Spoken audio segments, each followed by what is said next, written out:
Je me présente rapidement, Martin Lapointe. Je suis coach agile. J'ai eu l'opportunité dans les dernières années de travailler dans plusieurs organisations qui m'ont fourni un terreau fertile pour l'expérimentation.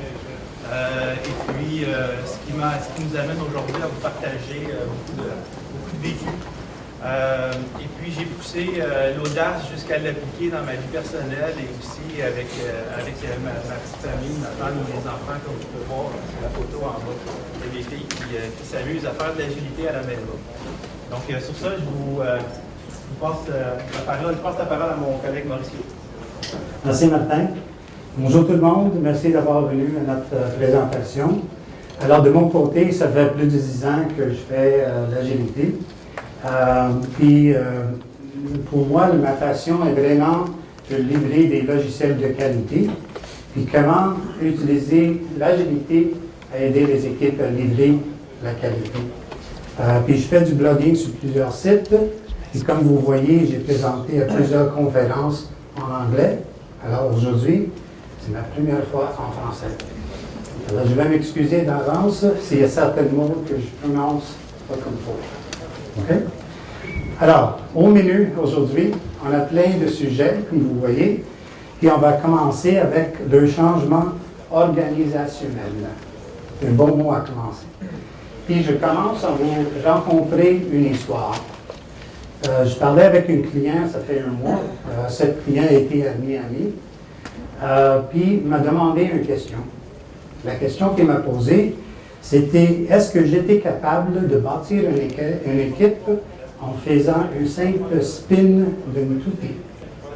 En anglais, il a dit Can you spin up some agile teams for me? Alors pour moi, j'ai dit quand une organisation me demande cette question, ça veut dire on est dans une firme ou dans une entreprise qui n'est pas tout à fait avec le changement dans son industrie. Il n'est pas proactif. Puis on voit d'habitude ces entreprises qui sont très dégueu dans la façon de le faire. Alors, ils ont peu de place pour la créativité. Lorsque j'ai répondu à mon client, j'ai dit, mais il faut du temps pour bâtir une organisation avec des équipes agiles matures. Ce n'est pas quelque chose que tu fais instantanément. Puis la chose que j'ai dit au client, j'ai dit, on va commencer à bâtir une équipe agile comme il faut. On va mettre en place des bonnes pratiques agiles. On va montrer les succès avec cette équipe. Et après, on peut promouvoir l'agilité à travers l'entreprise. Et c'est comme ça que je commence avec toutes les entreprises que je travaille avec. Et pour les entreprises, c'est mieux d'être proactif avec le changement dans notre industrie, parce que le changement, ça va se produire. Puis si une entreprise n'est pas proactive, comme on a vu avec Gsoft ce matin, si tu n'es pas proactif, c'est là où tu as un décalage des changements dans le monde, puis le changement dans l'entreprise. Et les organisations doivent être prêtes pour le changement dans leur industrie, sinon c'est sûr qu'ils ne vont pas survivre. Et une façon de survivre, c'est d'utiliser une méthode qui s'appelle la destruction créative. Et ce concept vient du domaine de l'économie, et c'est en une phrase, c'est l'art de se renouveler.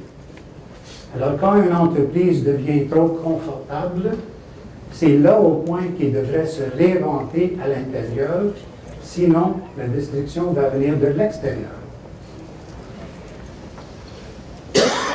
On voit à travers les vagues d'innovation, à travers le temps, et on voit que les cycles de destruction créative deviennent de plus en plus courts. Puis on voit que l'auteur du cycle d'innovation est de plus en plus prononcé. Et les compagnies qui ne comprennent pas ça ne vont pas survivre. Et alors, il y a un principe en anglais qu'on dit « keep it simple ». C'est comme ça que les entreprises devraient commencer pour faire face à le changement dans leur industrie. Et je pense qu'il y a Leonardo da Vinci qui a bien capturé l'idée de simplicité quand il a dit « La simplicità è la più grande sofisticatezza. Cioè, c'est là. Puis la simplicité et la sophistication suprême en français.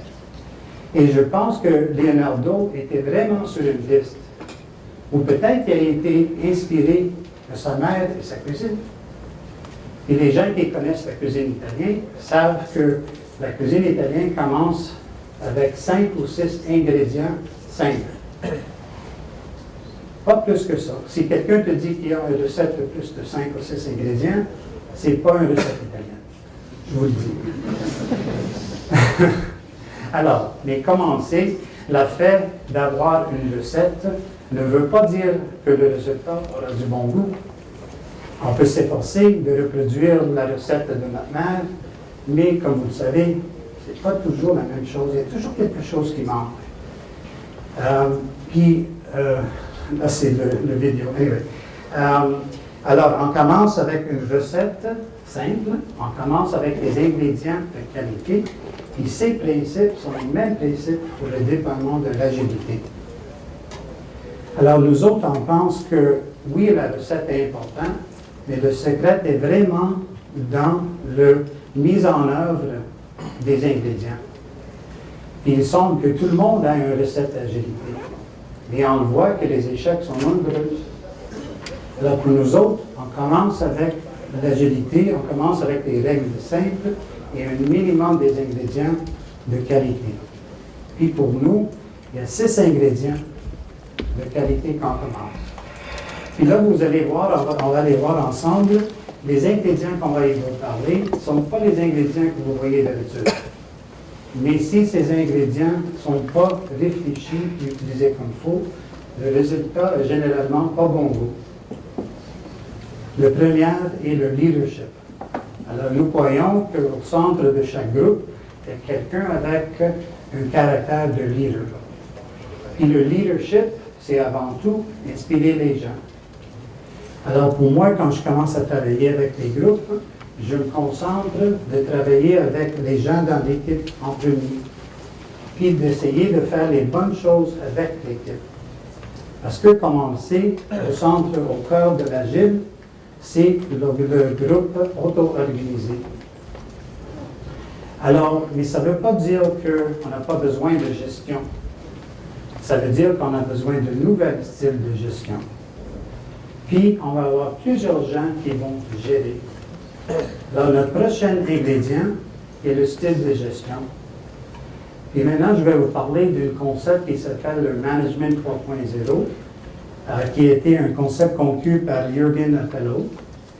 Et le Management 3.0, c'est centré sur l'idée qu'on va faire des bonnes choses pour le groupe en impliquant tout le monde dans le changement des processus de ce système, tout en allant chercher l'engagement des employés. Puis, le Management 3.0, il valorise beaucoup les mêmes principes qu'on a besoin pour transformer une équipe en agile. Alors, on a la gestion, le nouvel style de gestion, on a le leadership, et on est prêt pour bâtir la vision. Mais pourquoi est-ce que la vision est-elle essentielle? Alors, la vision, c'est elle qui permet aux gens de vraiment se projeter dans un futur puis imaginer vraiment le résultat qu'ils vont construire. Et dans l'agilité, c'est autant plus important, la vision, dû à la vitesse qu'on va exécuter. Les livrables dans l'agile sont très rapides, les changements, les besoins changent rapidement, puis l'équipe a besoin de cette vision pour savoir c'est quoi qu'ils vont construire, puis le but final. OK? Alors, une fois qu'on a la vision, là, on est prêt, il faut la communiquer aux équipes. Puis, quand on la communique aux équipes, nous allons chercher le prochain ingrédient, qui est l'engagement des équipes dans cette vision.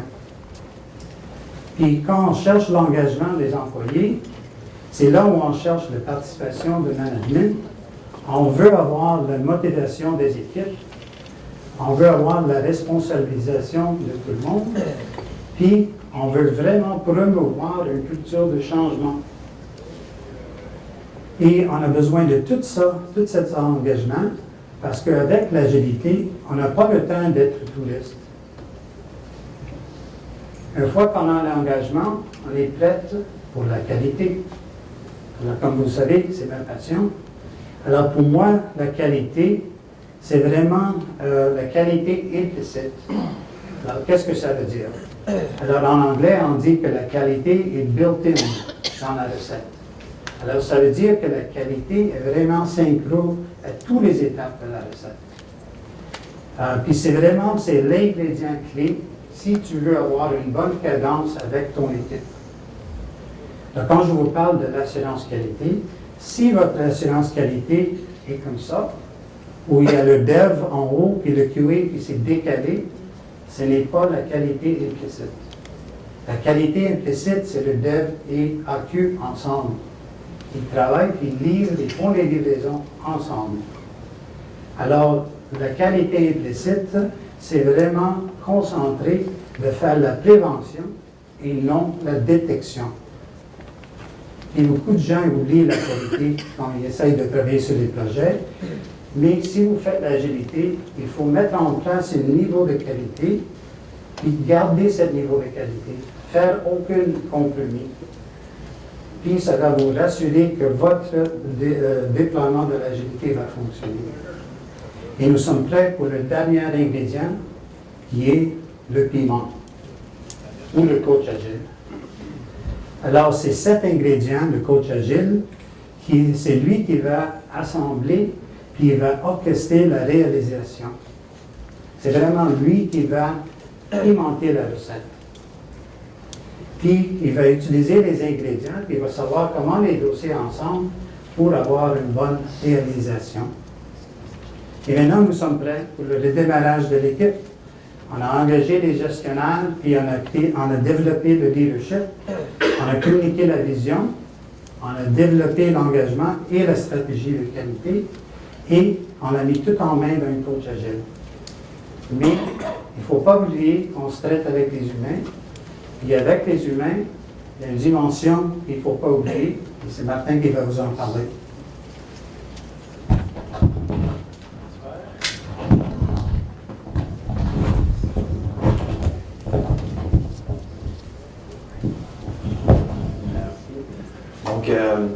Oui, merci Mauricio.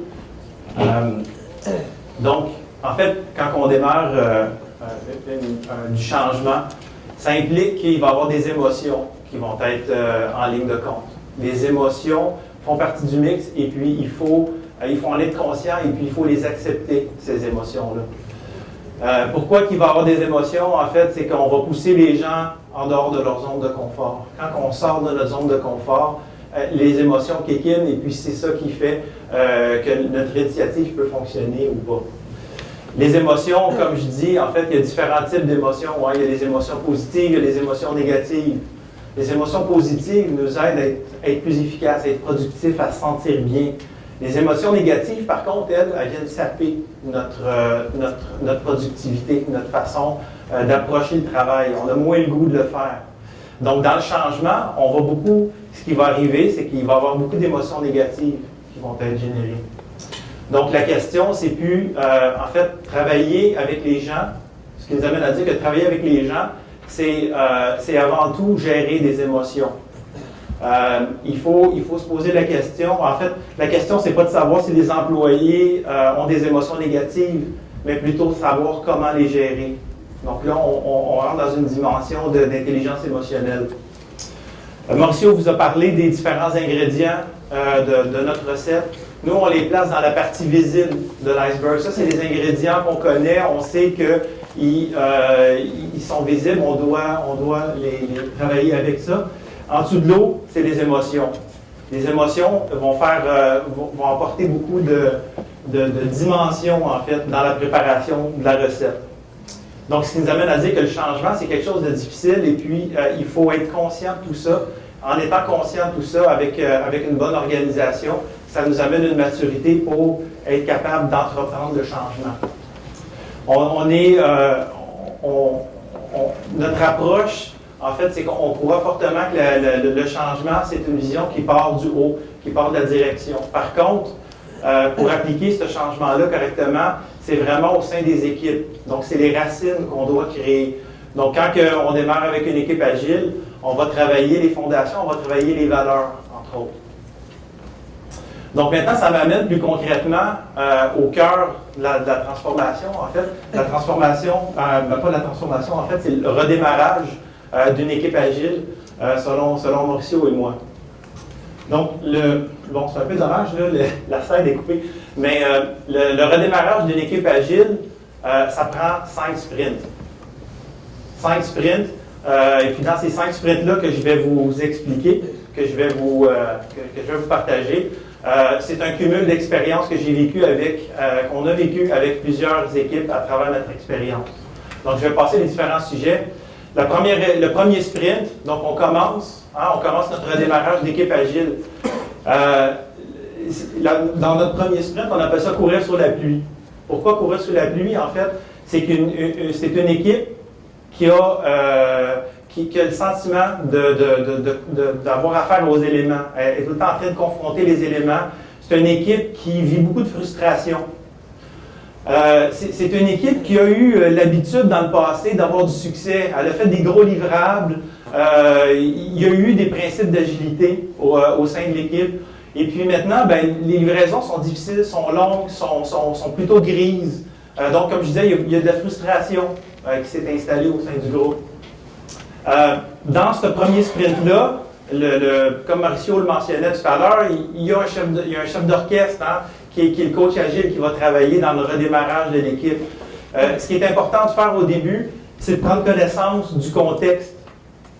C'est de parler avec les gens, parler avec les dirigeants, parler avec les équipiers, parler avec les parties prenantes, les clients, tout le monde, pour vraiment aller chercher le pouls de la situation. À ce moment-là, dans le premier sprint, ce n'est pas le moment de commencer à changer les choses. Ce n'est pas le temps d'amener un nouvel outil ou un nouveau processus. Ce qui amène à dire qu'il faut comprendre pourquoi que la météo est mauvaise, hein, dans l'équipe. Pour ça, pourquoi l'équipe lutte contre les éléments? En fait, je dois essayer, comme coach, de trouver ces réponses-là, et puis ça peut se faire à travers un processus qui est soit de l'interview ou un sondage. Nous, ce qu'on préfère, c'est d'y aller avec un sondage anonyme qui va demander un certain nombre de questions à l'équipe. Pourquoi anonyme? Parce qu'on élimine le biais, et puis les gens sont plus enclins à partager le pourquoi ils pensent que ça va mal ou qu'est-ce qui va mal dans l'équipe. Donc, on va aller chercher beaucoup d'informations. De cette information-là, on va être capable de synthétiser un certain nombre de constats. Ce qui nous amène toujours dans le premier sprint à dresser un plan d'action. Donc, on veut vraiment ici prendre connaissance de ce qui se passe, le synthétiser et puis de le communiquer à l'équipe. Donc, dans le plan d'action, le fait de le communiquer, leur dire c'est quoi la vision, où on s'en va, qu'est-ce qu'on veut faire avec tout ça, ça permet aux gens de se projeter dans le futur, et puis ça permet de construire une confiance. La transformation ou le redémarrage de l'équipe, c'est quelque chose qui va être douloureux. Donc ici, on veut créer un sentiment de confiance, on veut donner de la vision, on va être capable de se projeter. Le sprint 2. Donc là, dans le premier sprint, on a fait un état des lieux. Hein. Le deuxième sprint, j'appelle ça le coup de tonnerre. Le coup de tonnerre, c'est que là, il y a des mauvaises habitudes qui sont imbriquées dans l'équipe. Et puis là, ce qu'on veut faire, en fait, avec beaucoup de courage, on va vouloir briser le statu quo. Il y a des choses qui ne fonctionnent pas, et puis pour y arriver, il faut prendre en main l'équipe, et puis même si tout le monde prétend connaître certains morceaux, il y a sûrement des joueurs qui ont changé au sein de l'équipe. Le premier aspect à faire avec l'équipe, c'est qu'il faut amener un volet formation. Ça, c'est la clé. Si on n'a pas une compréhension commune de ce que c'est un backlog, de ce que c'est une user story, de ce que c'est faire un stand-up le matin, ça paraît de base, hein? Mais tout le monde en a son interprétation. Donc au début, il faut vraiment amener tout le monde sur la même page en termes de définition. C'est super important. Donc on commence à briser le statu quo en ayant une définition commune. On est conscient ici que le système ne fonctionne pas. Donc c'est pour ça qu'on a décidé d'y aller avec un redémarrage d'équipe. Et puis, donc, le système, il est enrayé. Une des premières actions, en fait, les actions qu'on va poser dans le sprint 2, c'est qu'on va commencer à travailler le point de départ qui est le backlog. le backlog de l'équipe avec le product owner. Il y a un dicton qui dit garbage in, garbage out. Vous avez beau avoir la meilleure compréhension ou les meilleurs outils du monde, si vous ne savez pas ce que vous entrez dans le processus ou ce que vous demandez à votre équipe, les chances d'échec sont assez élevées. Donc, on va travailler le backlog avec le product owner. On va s'assurer de créer quelque chose qui est beaucoup plus cohérent, qui va amener des stories, qui raconte vraiment une histoire. Avec l'équipe de développement, on va travailler à installer un Scrum Board sur le mur. La plupart des interventions que j'ai faites, on est dans des outils électroniques, très bien les outils électroniques, mais on doit amener à l'équipe une vision. On doit être capable de voir le big picture, on doit être capable de collaborer efficacement ensemble. Donc moi, la première chose que je fais, j'installe un Scrum Board sur le mur et puis on va démarrer, on explique aux gens qu'on va démarrer une démarche de collaboration. En fait, et j'avais oublié ici, Definition of Done, on va s'entendre aussi sur c'est quoi la qualité et qu'est-ce que ça implique de terminer une user story. Donc encore une fois, c'est d'amener les gens sur la même page. Feature Driven Development, c'est une notion qu'on va apporter aussi à l'équipe. Je parlais de backlog au début. Ce qu'on veut faire, c'est des fonctionnalités qui apportent de la valeur. C'est des choses qui fonctionnent pour notre client. Des morceaux bout en bout. Développer juste une base de données, OK, on en a besoin, mais ce n'est pas ça qui apporte de la valeur pour le client. Il faut qu'on puisse l'utiliser.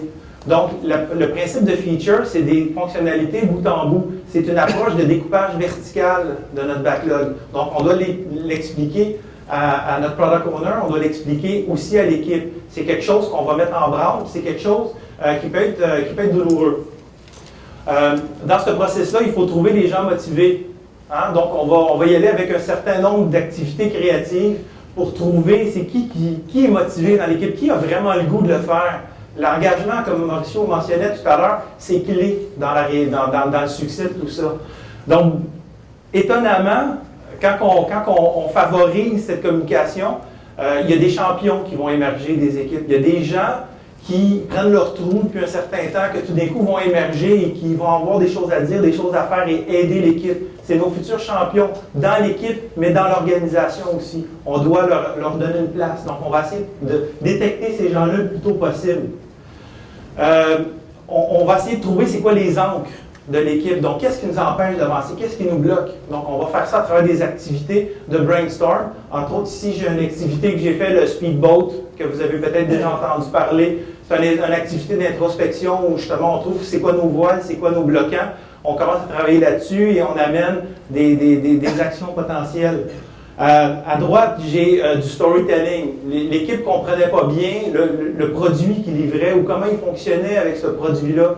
Donc, une journée, j'ai apporté une pile de revues, on s'est mis à découper, on a fait du storytelling, on a raconté notre histoire à travers l'imagerie. Ça permet de débloquer et puis d'amener un sens de créativité dans l'équipe. C'est ça qui va devenir notre force. Dans le milieu, j'ai une rétrospective qu'on a faite à l'extérieur. Pourquoi? On est sorti du cadre. Sortir du cadre nous permet d'ouvrir notre cerveau. Le sprint numéro 3. Le sprint numéro 3, c'est là qu'on commence vraiment à développer. Souffrir à la machine M&M, je vous en parle tout de suite après. En fait, le sentiment, c'est on a l'impression d'être dans une traversée du désert. On a brisé nos vieilles habitudes. On comprend pourquoi qu'on le fait, mais c'est douloureux. Alors, on n'aime pas ça. C'est inconfortable. Donc, quand c'est inconfortable, ce qu'il faut faire, c'est les gens vont vouloir se plaindre et puis il faut canaliser les émotions. Comment je fais ça? Moi, entre autres, il y a un petit truc que j'ai trouvé. Avec le temps, c'est ma machine à M&M. C'est pour ça que j'ai appelé ça « souffrir à la machine à M&M ». C'est que l'équipe a besoin de s'exprimer, a besoin de communiquer. Puis moi, j'ai installé une machine à M&M à mon bureau, et puis les devs passent, viennent prendre leur dose de sucre. J'ai un exemple ici. Il vient prendre sa dose de sucre, il est heureux. En même temps, il en profite pour se vider le cœur et d'exprimer qu'est-ce qui marche pas pour lui, ses idées, des choses qu'on n'aurait jamais parlé. Donc, créer un élément rassembleur qui facilite la communication à travers une petite dose de sucre, ça fait un bon boulot. Si on a échoué, il faut échouer rapidement. N'oubliez pas que c'est le premier sprint de développement qu'on va avoir. Et puis, bon, il y en a qui ont, et peut-être moi aussi, un syndrome de Superman. Ben non, on n'est pas des Superman. On ne peut pas tout régler, on ne peut pas tout faire. Donc, il faut accepter le fait qu'on va peut-être échouer. Il faut prendre conscience de nos forces, de nos faiblesses. Et puis, il faut préparer aussi l'équipe, le management, le client. C'est le premier sprint qu'on développe. On va arriver à la fin, là, puis il y a des bonnes chances qu'on ne livrera rien. C'est une réalité. On a implémenté des changements. Ça brasse en dedans, ça brasse dans l'équipe. On a beaucoup de choses à dire. On arrive à la fin, à la démo, et puis ça ne marche pas. C'est normal. Il faut l'accepter. Il faut préparer les gens, par exemple, autour de nous à ça. Donc, on ne livre pas, ça génère encore plus de frustration. Comme je vous parlais tantôt, les émotions négatives. Mais là, il faut être conscient qu'on veut les canaliser, ces émotions négatives. Donc, qu'est-ce qu'on fait? On travaille avec le Product Owner. Le Product Owner, il a la vision du produit. Les gens ont besoin de comprendre qu'est-ce qu'on fait, pourquoi on le fait. Donc ici, on commence à travailler notre backlog avec une notion de persona. On commence à mieux définir qui va utiliser quoi. Donc, une meilleure segmentation de qu'est-ce qu'on fait et de comment on le fait avec le Product Owner. On va travailler avec les Scrum Master, Product Owner, encore une fois, à planifier le produit, à mieux le planifier. Ici, on est dans un exercice où on a un backlog et puis on n'a pas assez de temps pour tout faire. Donc, on va imposer un WIP, un work limit, en fait, pour les différents sprints. On doit commencer à faire des choix sur qu'est-ce qu'on développe. On veut donner une chance à notre équipe de réussir. On a échoué une première fois, là, on veut commencer dans le futur à penser au succès. Donc, on va mieux planifier, on va favoriser la collaboration de tout le monde dans des exercices comme ça. Quand on change et c'est inconfortable, automatiquement, il arrive les principes fragiles. Pourquoi fragile? C'est que ça ne fait pas du bien, on n'aime pas ça, ben on a tendance à revenir en arrière, à faire les choses comme on était habitué de les faire. Donc là, ce qu'on va voir, c'est une notion de contrôle qui va réapparaître. Le manager qui vient me voir, qui me dit « Ah, il faut que je reprenne le contrôle. Là. Ils font quoi, cette gang-là? Ça ne marche pas. J'ai besoin de contrôle. Là. Ça ne fonctionne pas. Puis ça m'est arrivé pour de vrai, ça. Là, il faut calmer le jeu. Attendez, il faut faire preuve de patience à travers tout ça. Les stand-up qui deviennent trop longs, des user stories qui explosent. Ici, dans l'exemple, vous voyez au tableau, on a une dizaine peut-être de user stories. Tout est commencé en même temps. Puis à la fin du sprint, il n'y a rien qui... Tout est commencé, mais rien livré. Oups, on est revenu en arrière. Tout le monde a pris son petit bout. Tout le monde a fait tout avancer en même temps. Ça ne fonctionne pas. Donc, il faut faire attention à ces principes fragiles qui nous ramènent en arrière. On veut appliquer une certaine discipline dans ce qu'on fait. Le sprint 4, ben là, hein, on a vécu de la douleur. On est tanné. On est fatigué. Là, c'est le temps de passer les edges, le top de la pyramide, comme on va vous parler un petit peu plus tantôt. C'est le temps de commencer à profiter de nos acquis, de commencer à se sentir un petit peu mieux. Donc, on veut tourner la page. Ici, l'équipe a un déclic. Elle comprend que si elle travaille ensemble, elle va avoir du succès. Puis le succès, ben oh, c'est cool. Ça fait du bien, c'est fun. L'équipe, elle va se métamorphoser en quelque chose qui est propre à elle-même. Quand je montrais cette image-là à mes filles, ça les a fait bien rire. Mais l'équipe va vraiment devenir sa propre version d'équipe agile. Et puis, elle va prendre plaisir à livrer du logiciel qui fonctionne. C'est le fun d'avoir notre client qui me dit « Hey, c'est cool, ça marche, c'est ce que je voulais. » La qualité fait vraiment partie de notre développement. Pourquoi? Parce que si on est dans une grande organisation, on a des groupes de QA, on les impliquer dans l'équipe, qui font maintenant partie de l'équipe agile. Ces gens-là travaillent sur le test, mais en continu, en real time, si on peut dire, sur les user stories en développement dans le sprint. Ils ne sont pas 2 sprints plus tard. Donc, la qualité implicite est importante. Il y a une notion de confiance qui s'est installée entre le management et l'équipe.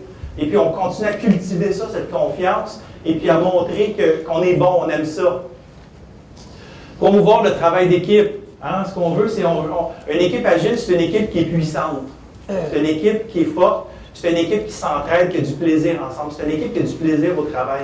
Ici, pendant notre heure de lunch, on a eu beaucoup de plaisir à aller emballer le bureau du product owner qui était en vacances, qui revenait bientôt. Ça nous a fait du bien, hein? Puis après ça, ben, on a livré bien plus, puis ça a créé un bon vibe dans l'équipe. Donc, vous voyez les partners in crime en bas.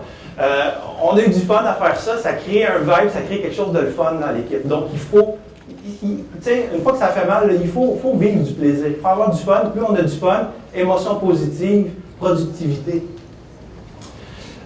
On a du plaisir à livrer un produit qui fonctionne.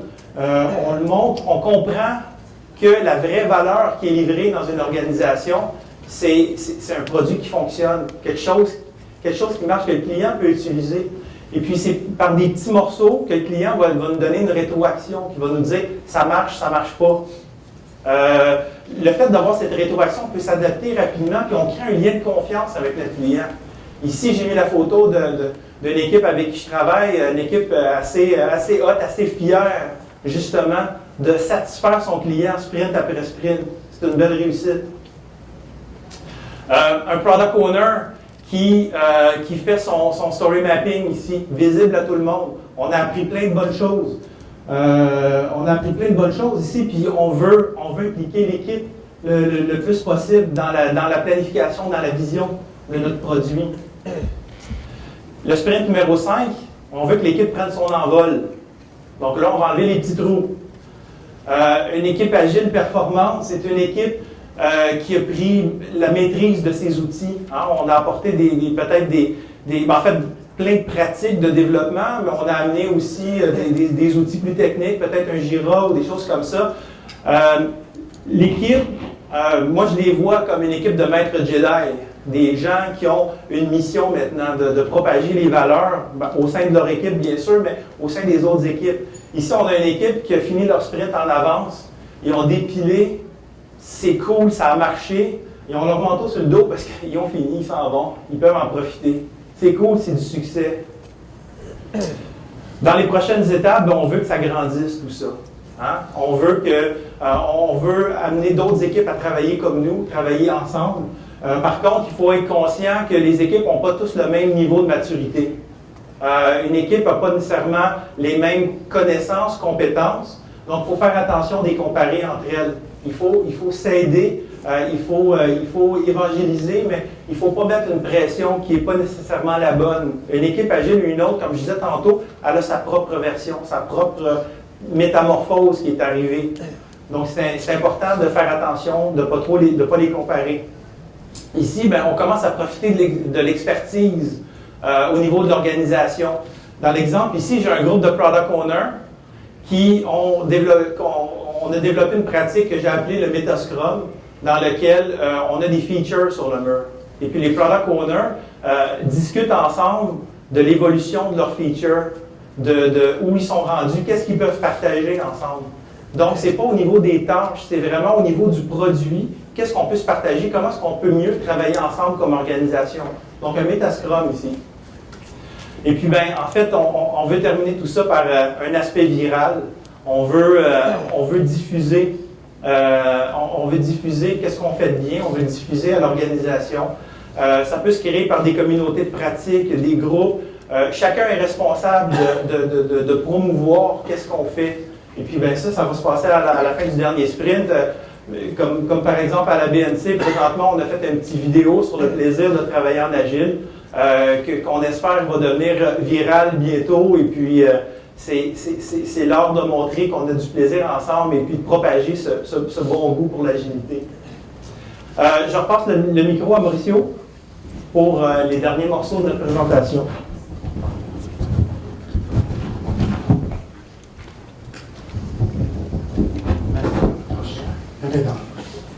OK.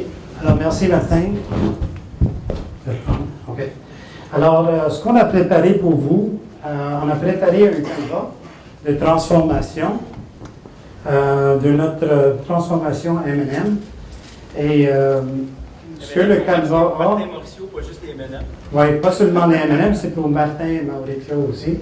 Le canevas a deux côtés. Puis on va avoir des copies, mais il y a des copies...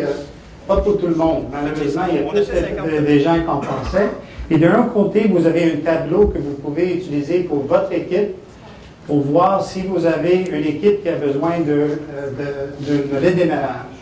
Puis sur le deuxième côté, vous allez voir un graphique de le modèle qu'on a mis en place pour vous.